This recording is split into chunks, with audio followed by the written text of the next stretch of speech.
Dapat, pag napunta ka na kay Kristo, yung alam mong mga kasalanan, wag mo nang gagawin. Kasi yung thought, yung thinking na, yung lahat naman ng kasalanan, nagawa, saka gagawin pa, pinatawad na ni Kristo yan. Magiging reckless ka na, magiging wala ka ng takot sa Diyos, lagi na lang biktima ka ng kasalanan. At yun ang sinasabi ni Kristo sa 8:32 ng Juan hanggang 36. I have long said that Eli Soriano teachings often contradict against each other, and as almost all of his blogs or in one questions has many erroneous teachings or answers. He says if you are already with Jesus all that you know is bad you must not do it anymore. Why?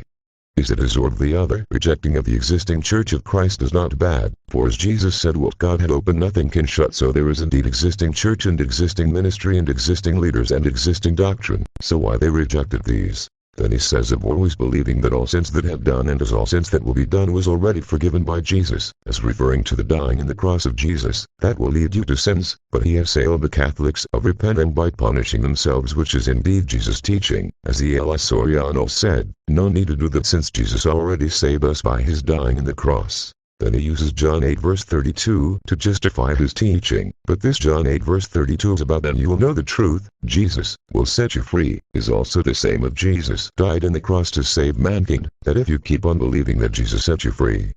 So as those who believe that the sins that will be committed were also been forgiven, because if they know the truth, Jesus set them free. That is why they have that teaching that once saved always save, or once with the truth, Jesus, always save us even the sins be committed was automatically been forgiven. So Eli Soriano irrelevantly uses the John 8 verse 32, as he indeed repeated it, but what is only applicable is John 8 verse 34. Because it is clearly understood that his issue is the sins that can still be committed is no longer covered after Jesus' death. He read also the Romans 6 verse 22 which is also not applicable to the issue, as to prove that the sins that will be committed still, is no longer covered after Jesus' death, but it will be forgiven, it will repent and ask forgiveness, and it will return to God. If one of these will not be done, there is no forgiveness.